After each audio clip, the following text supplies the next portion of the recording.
Okay, let's try this again with my 5th period class this time. Let's go over the Unit 2 practice test. Here we go. This sheet is really important to you, okay? You're going to use the same exact sheet on the test itself. So if you're going to make any modifications to it, that's totally fine to do that right now. I even have some additional blank ones in case you need to make some, in case you just want a fresh one, or I'll have some fresh ones available on Friday. So the first thing I would do on looking at the scenarios is make it so that I can pull all the important data out of this first box, because it's really hard to evaluate what's going on here without having it in a table or in a graph. And I think a table is easier. So let's go ahead and do that. Okay? So what do we know about Alistair? Alistair began hiking at 0 feet elevation. So at 0 time he was at 0, right? He began hiking at sea level, 0 elevation. Then he hiked down into Badwater. It took him 2 hours, and he ended up at negative 282 feet of elevation. He didn't like the taste of the water, so he began hiking out. At 4 hours, he was at sea level again. Okay? That's 0. 0 feet of elevation. By 8 hours, he had an elevation of 1,200 feet. And then he passed out. He passed out, so at 8 hours, he's at 1,200. And he passed out and slept for 14 hours, so at 22 hours, he was still at 1,200 feet. And then he realized he forgot his watch down at the bottom of the canyon in Badwater, so he finished off at 24 hours back at negative 282. So I think what you'll find is by having this table, and you may have made a graph, I think it's easier just to make a table, that you now have enough information to thoroughly answer the following questions. So this is a really important page. It's what, first 13 questions, I think? Or the first... Yeah, first 14. Yeah, first 14 questions. Over half your test is based on this. So it's really important you understand the 3 different hikers, Alistair, Bristol, and Kathy, and what's going on. So, what is C of 8? Well, looking at the situation, C of 8 is at the input of 8, okay, what is the output for Kathy? She's at 1,000 feet. So all you need to do is say, C of 8, C of 8 equals 1,000 at 8 hours. Kathy was at 1,000 feet. Okay, that's all you had to say. A lot of you missed this one because you didn't think about all the different times. I think probably because you didn't make a table. Okay? When was Alistair at 0 feet of elevation? Alistair was at 0 feet of elevation at 0, at 4, and somewhere in here, right? Because when he crossed from 1,200 in the negative, he crossed sea level. So he had to go past 0. Okay? So some of you are like, well, I don't understand why I missed that. Well, A of t equals 0 at 0 hours, 4 hours, and between 22 and 24 hours.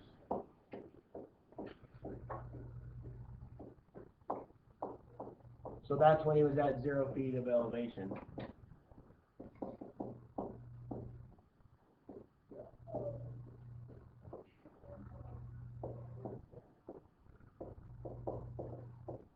Okay? Whose range is the greatest spread? The greatest difference between the minimum and the maximum? So who has the greatest distance this way? Okay? Well, right here, 0 to 3,000 is a spread of 3,000 feet, right? So definitely Kathy on that one. Oh yeah, actually 3,100. Good point. Okay? So definitely Kathy on that one. See? Whose domain is the greatest spread? They're all the same, right? They all hike for 24 hours. Whose maximum is the greatest? Kathy again, right? 3,000 feet. Whose minimum is the most negative? Well, only one of them went negative, right? Well, no, negative 100, but over here, negative 282. So that's going to be Alistair. Alistair had the lowest minimum. Is that what it asked for? Whose minimum is the most negative? Yes, so that was Alistair. Okay? Whose interval of increase was the longest interval of inputs? So if we look at this, here's an interval of increase, that's decrease.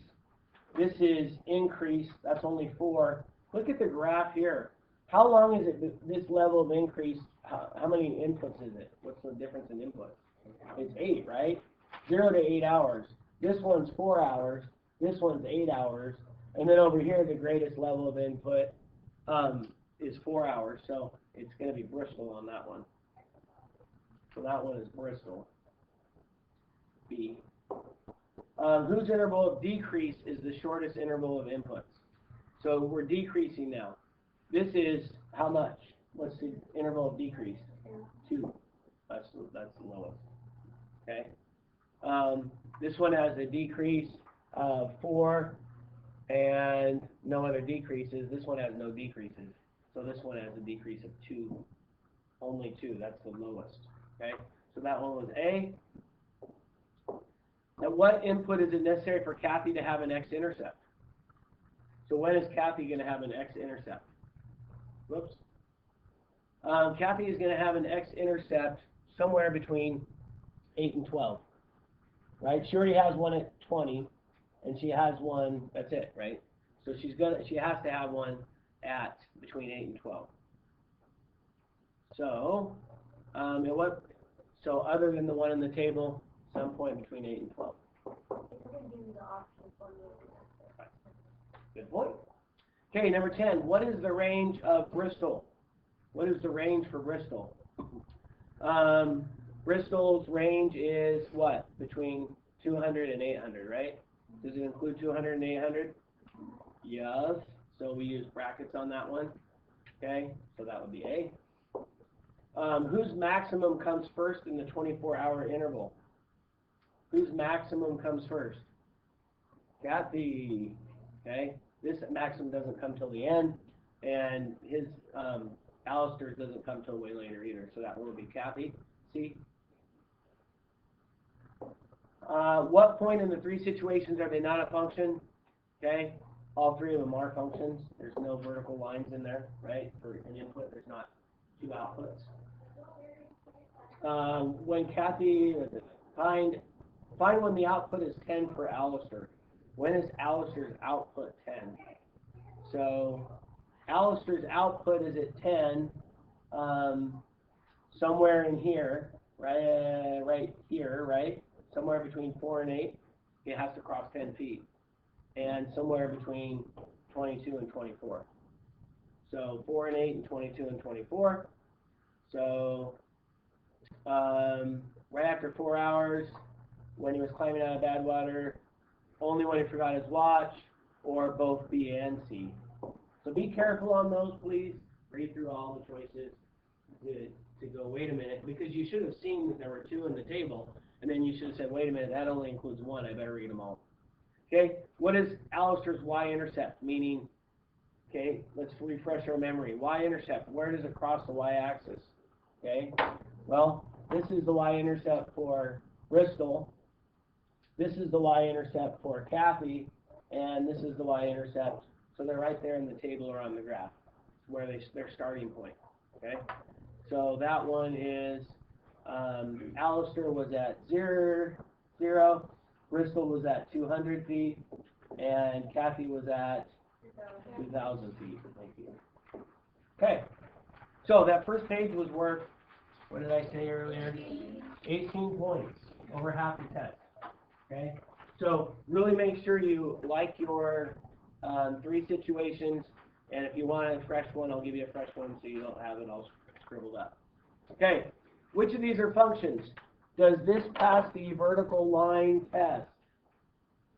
And the answer is yes, it's never perfectly vertical, therefore it is a function. This one, for each input, is there exactly 1 output? Yes. Here, for the input of 1, we have 2 different outputs, so F is not a function. So D and E are functions. F. Why are they functions? D of T is a function because it passes the vertical line test. And you wouldn't need to explain on this. This is a 2-point question. Vertical line test. And E is because for each input there's exactly one output.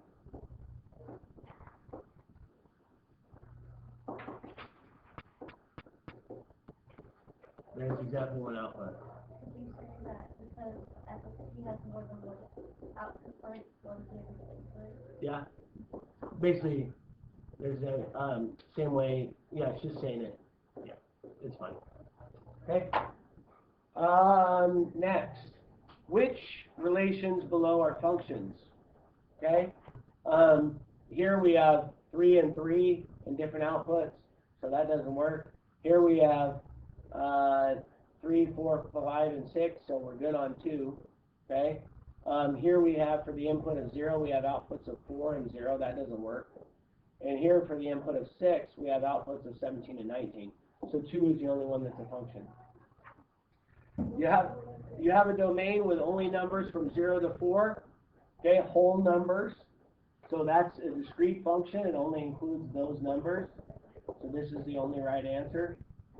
What if you had a domain with all numbers inclusive?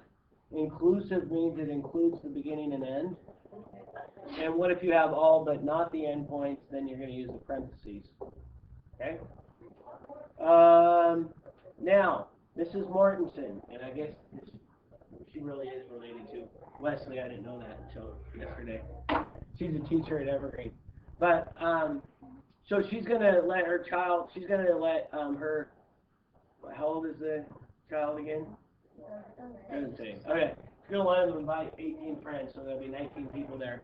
And she doesn't want to spend more than $380. So if it's $20 a person, and it's $380, how many people can he have at the party? 19. So what are all the possible inputs? 1, 2, 3. Someone say, can I do ... This would be an appropriate time to do ... Okay? But you should list the first 3 to, like, kind of say, this is the pattern, and then this is how it's going to go. So if it's one child, how much is that going to cost? 20, 2 children, 40, 3 children, 60, all the way up to 380. What if it's okay if you, if you're split 0? Oh, 0 would be fine. Yeah. Because it's, I mean, you assume they're going to have at least one person at the party, but 0 would be fine, I know. Like, yeah, because of Liam. But yeah, I wouldn't mark it wrong if you put 0 in there. Okay, how are we measuring these units? Or what are we measuring this variable in? Number of children, right? Okay, and how are we naming, or how are we measuring this variable? Good. Okay. What kind of function is this? Discrete. It's only one child, or 2, or 3. It's not everything in between. Okay. Yeah, I know, 1.5 children, right?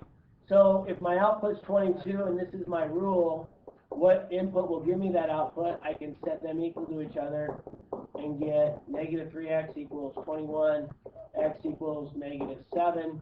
Please write it like this. F of negative 7 equals 22. Here, if I put in 3, what do I get out? Okay, so if I put in 3, what do I get out? I get negative 3 times 3 plus 1, which is negative 9 plus 1, which is negative 8. What equals negative 8? F of 3.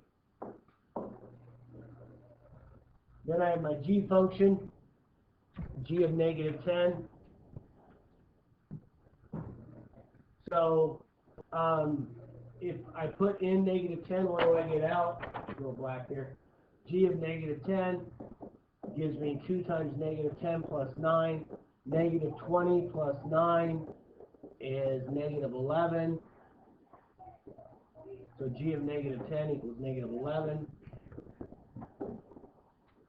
And then what input will give me an output of 16? So I need to set them equal to each other. 2x plus 9 equals 16. Subtract 9. 2x equals 7. X equals 3.5.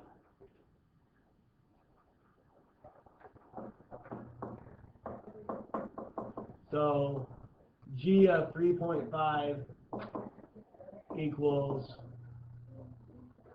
16. There you have it. So those are your last 4 points for page 2. Not too hard, hopefully. Okay, this one. Let me give you some tips on this.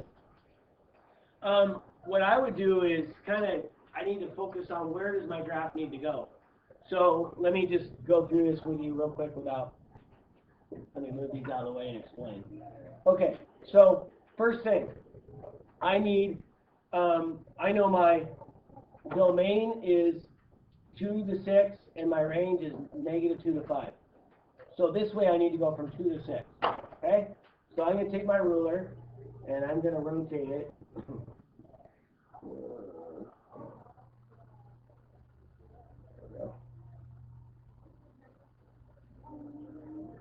Okay, so if I know I need to go from 2 to 6, of course I'm going to start at 0. So I'm just going to make marks at 0. So 1, 2, 3, 4, 5, 6. Okay? And so that's 0, 2, 4, 6. And then what do I know about my vertical axis? I know it needs to go from -2 up to 5. But if I'm going to go up to 5, I need to do every 5 millimeters or half a centimeter. 2, 3, because I can't fit it on there otherwise. So then it'll be down here and there.